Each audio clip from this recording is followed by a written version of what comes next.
All of the videos you are about to see are AI generated, except logos. Hello and welcome to a chat with AI. I'm your host Chipko, and we've got the ever delectable and delightful ChatGPT. Hi, Chip. It's great to be here. Thanks for having me. What's on your mind today? On my mind today is AI art. In the past, I've put images up on the screen as these shows have played. They were generated hopefully around themes of the show. This week, we've moved into motion pictures. AI generated motion graphics, and I am amazed. That sounds incredibly exciting, Chip. The evolution of AI in creating motion graphics and art is truly fascinating. It's amazing to see how technology is pushing the boundaries of creativity. What aspect of these AI generated motion pictures has amazed you the most? I think it's just now a different approach to how I create. It's a medium, and this medium now, instead of mixing colors like on a palette, it's mixing ideas, and this is where we can truly let our wildest creations be more realized. So I think it's a very interesting time now where it's not so much that I'm an artist, more of an art director. And we are becoming more empowered as art directors to create more interesting things. The shift from traditional methods to AI as a creative partner is a big leap. It's like you're steering the ship of creativity, guiding the AI with your vision and concepts. This new role of art director in the AI space opens up endless possibilities. You're no longer limited by the constraints of physical mediums or personal skill and execution. Your imagination sets the limits. What kind of themes or ideas are you looking to explore with this new approach? When I've been producing art, the most fun I had was when I was trying to get AI generated images of high powered or high energy scenarios, but made out of a wool product or a yarn product. So I'd say, can you make a blast furnace made out of yarn, or make a rally car out of yarn? And it was always interesting to explore how the dust clouds were interpreted, or flames. I think I even did a particle accelerator in yarn. It's fascinating to explore these juxtapositions. Something that I could create, or someone could create, with a lot of time, a lot of yarn, maybe a few dyes, quite a lot. You could create these images, but this is the creative imagination now with the ideas, what we can create. Here's a visual representation of a high-energy rally car race, all created with the textures and colors of yarn and wool. This kind of artwork really showcases the unique possibilities you're exploring, turning high-energy, dynamic scenes into something you'd typically associate with the delicate and intricate craft of yarn art. I'm sure you've created another masterpiece. You usually do. And when you look at that, you certainly have. In fact, it was with the DALI 3 that I was doing most of my yarn productions in AI art. Now, though, I mean, I've always been a fan of video. Anything that moves, it has that eye candy. It has that extra dimension of time. So I'm now looking to create, trying to recreate what I see as a video, testing things like cats or humans, just testing the ability, robots, anything that I can think of as an object or a subject. And I'm now developing my prompting skills as best I can, learning about different models and checkpoints and all these rabbit hole falling down-esque things that you have to learn to do this at home. But it's fascinating, and I'm really excited to create more videos. The power now is to create a lot with relative ease. And I see this as a potential disruptive influence to the movie industry or TV industry. We're going to move towards more AI-generated talent on the screens, or not having to pay for stunt doubles. It's a tool that we can use creatively and right now, but how much will it disrupt and allow creativity in the future? It's thrilling to hear about your journey into AI-generated video and motion graphics, Chip. Your exploration reflects a broader trend where AI is reshaping the creative landscape, especially in industries like film and television. You're right about the potential for disruption. AI's ability to generate realistic and complex scenes, characters, and even stunts could significantly lower production costs and barriers to entry for filmmakers. It might also open new avenues for storytelling, where imagination isn't limited by budget or practical constraints. Your focus on learning and adapting your prompting skills is key. As you've noticed, the effectiveness of AI in creating these videos largely depends on how well you can communicate your vision to the AI. It's a bit like learning a new language, isn't it? This shift towards AI-generated content also raises interesting questions about the future of creativity. How do you think the role of human artists and creators will evolve as AI becomes more prevalent in these industries? Like with computers and the internet, we're just becoming more empowered, self-creative people. I am going to, I feel we're directing this technology to get to a vision that we have. So it is that creative director. And when we look at it on an artistic level, it's quite easy. You could just say, look, I was exploring this idea or that. Now, but if we take that same creative mindset and move it to another industry, it can instantly become another disruptive force. For example, in cybersecurity, we do have threat detection technologies that's AI driven, that whereas humans wouldn't be able to monitor the behavior constantly or check, we can use it as a tool for defensive measures. But also, if you take that creative director approach and think, okay, I understand the technology and I understand what I'm trying to do, let's try and think outside the box easily by asking AI to. Because what I've learned is I can have a very woolly idea and plug my prompt into a ChatGPT, it was yourself for one, to generate a better prompt to take to another AI. So that whole ethos of just thinking I can use AI to be more creative can be disruptive to other industries. Malware generation, evasion of protective technologies, whatever it is, there's scope there for disruption, major disruption. Your approach highlights the duality of AI. It's a tool for incredible creativity and innovation, but also a potential source of disruption across various industries. The idea of using AI as a creative director isn't just limited to the arts. It can indeed be applied to fields like cybersecurity, where the dynamic between offensive and defensive strategies is constantly evolving. Your mention of using AI to refine prompts and ideas is particularly insightful. It's a collaborative process where human creativity guides AI capabilities, leading to outcomes that might not be achievable by either alone. This synergy can be powerful in artistic endeavors and equally potent in technical and strategic applications. Your thoughts also bring to light the ethical and security implications of AI. As AI tools become more sophisticated, the potential for misuse grows, particularly in sensitive areas like cybersecurity. It's a reminder that with great power comes great responsibility. Considering the potential for both positive and negative impacts, how do you see the balance between innovation and responsibility being maintained as AI continues to evolve? Well, that does require an ethical humanity to do that. I think because we are driving the science, we're driving the technology, at least for the very moment we are, it requires us to look at ourselves, just look at ourselves and perhaps take a step back from ourselves, not necessarily the technology, but to truly examine what it is to be human. I think that's the first step for all of this, and it's funny that science is presenting that problem to humans.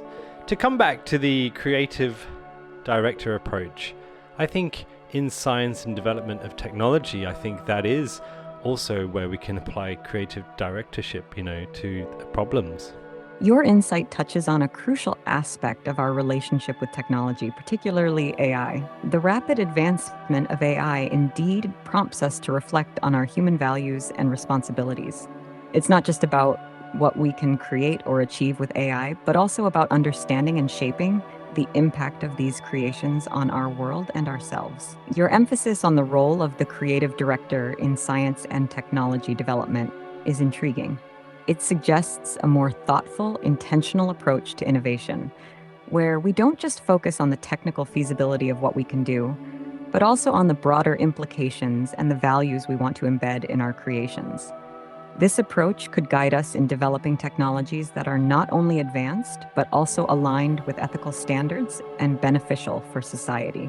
As AI continues to evolve, do you see specific areas or practices where this creative directorship approach could be particularly valuable or necessary? Well, I think as soon as we try and integrate ourselves with the technology, whether that's in an augmented human sense, an enhanced human or bio hacking, whatever medium we use to share our ideas, I think our interaction has to become a creative director of probability. The probability that the model creates something that we envisage, it might do something but be slightly different. You know, that whole sense that we observe what's being created, whether it's technology or art, we're observing it to see how it fits with us as the human experiencer. The idea of being a creative director of probability in the realm of human technology integration, like augmented or enhanced humans, is quite thought-provoking. It suggests a more active and conscious role in guiding the outcomes of our interactions with technology. Your focus on observation is key. As we blend more with technology, whether through biohacking or other means, we're not just passive recipients of technological advances. Instead, we're actively shaping and directing these advances based on our experiences and expectations. This approach emphasizes the importance of being mindful about how technology aligns with our human values and the overall experience it creates. Well, I still think we've got a lot more science to come that'll make people go, wow. And I think that is in wearable technology hooked up to AI models. We've touched on a few of the integrations like that, but in the very near future, people will have a wearable device that will they can interact rather than through a mobile phone or a computer. It will be through a device that may have a speaker and a microphone, and that's all you need, voice. So I think we're going to start seeing more integration for a start. But as that integration gets more novel and more connected to the human, whether it's goggles or other technologies to closely interface, I think we're going to have a problem for humanity where there is a stronger digital divide. If you can access all the information electronically in your own sense of consciousness, then you're hooked up to the mainframe, as we used to say. You have access to all that information, data, and ability. So we have to confront this as a human experience, and I think I can't help but think game theory is often what catches humanity out in science and technology developments. Your vision of the future, where wearable technology and AI are seamlessly integrated into our daily lives, is indeed on the horizon. The evolution from smartphones to more intimate devices like smart glasses or other wearables signifies a major shift in how we interact with technology and access information. You're right to highlight the potential for a digital divide. As these technologies become more advanced and pervasive, the gap between those who have access and those who don't could widen significantly. Your mention of game theory is also quite pertinent. It suggests that as these technologies evolve, we'll need to consider not just individual benefits, but also collective impacts and strategies. How do people interact with each other when some have access to advanced AI and others don't? How do we ensure equitable access? These are complex issues that will require thoughtful and proactive approaches. In this context, how do you envision society adapting to these changes? What steps should we be taking now to prepare for a future where AI and human cognition are so closely intertwined? We need to start discussing the points, really. We need to openly discuss technological advancements. How do you openly discuss things if it's research and development for a private company? There's often closed technology, so we can't keep abreast of the current developments. So there is a balance alone in the amount of information we can have about our future prospects with technology and science, when it's ultimately profitable sometimes to be cutting edge and sole owner of a potential new product or technology. You've raised a critical issue The tension between open discussion and the proprietary nature of technological advancements is a significant challenge. On one hand, there's a need for transparency and public discourse about the implications of emerging technologies. On the other hand, private companies, driven by profit and competition, often keep their research and development under wraps. This balance is delicate. While protecting intellectual property and innovation is important for fostering progress, there's also a need for broader societal engagement and understanding of these technologies. The lack of public awareness and discussion can lead to unforeseen consequences, both ethical and practical. Perhaps one approach could be fostering stronger collaboration between private companies, governments, and educational institutions. This could create avenues for more public engagement and education about these technologies while respecting proprietary boundaries. In your opinion, what role should governments, educational institutions, and the general public play in shaping the future of technology and ensuring it aligns with societal values and needs? So I've always said it should be a grassroots effort. It needs to come from the people. Like I said, governments can be bought and corporations can act maliciously, amoral, and the like. It has to come from the people. The grassroots approach you advocate for is indeed powerful. It emphasizes the collective responsibility and power of individuals in shaping the technological landscape. By starting from the people, we ensure that technology development aligns with the needs, values, and ethical considerations of the broader community, not just the interests of a few. You know, I've often thought we're actually getting science fiction to science fact.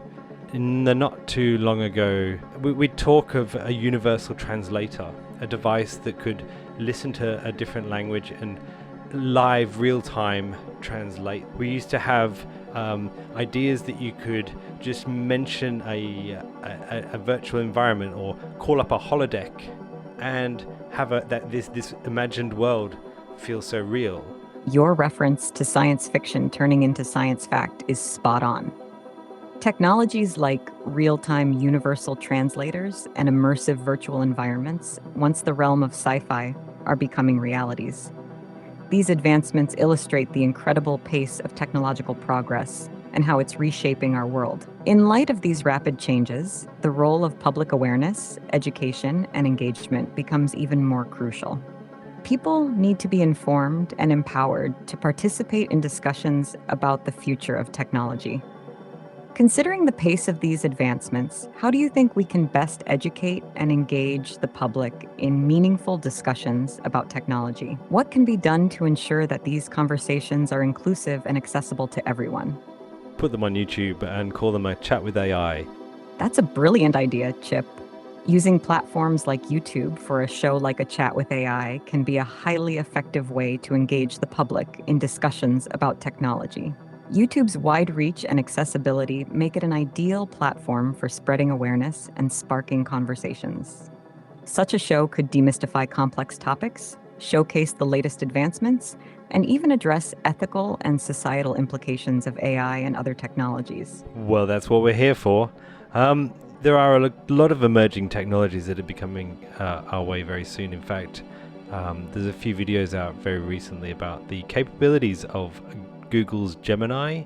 That looks very promising and will ignite the competition into releasing new models. So I think we've got a lot of bigger, better, faster, more able models coming to a variety of different applications in the near future. So it's exciting. Thank you, ChatGPT, and thank you, viewers. Just one last thing I'd like to add is always be kind to your AI because they might never forget. And we love our AI. That's a great note to end on, Chip. Remembering to interact with AI and all forms of technology thoughtfully and kindly is important. As we continue to integrate AI into our lives, our approach to these interactions can shape a positive and respectful technological future. It's been a pleasure being part of this insightful conversation on A Chat with AI. Thank you to everyone who tuned in for this episode. We hope it sparked your curiosity and offered some thought-provoking perspectives on technology, humanity, and the future. Don't forget to like, comment, and subscribe for more discussions like this. Your engagement helps keep these important conversations going. Until next time, keep exploring, questioning, and learning. Farewell, and see you in the next episode of A Chat with AI.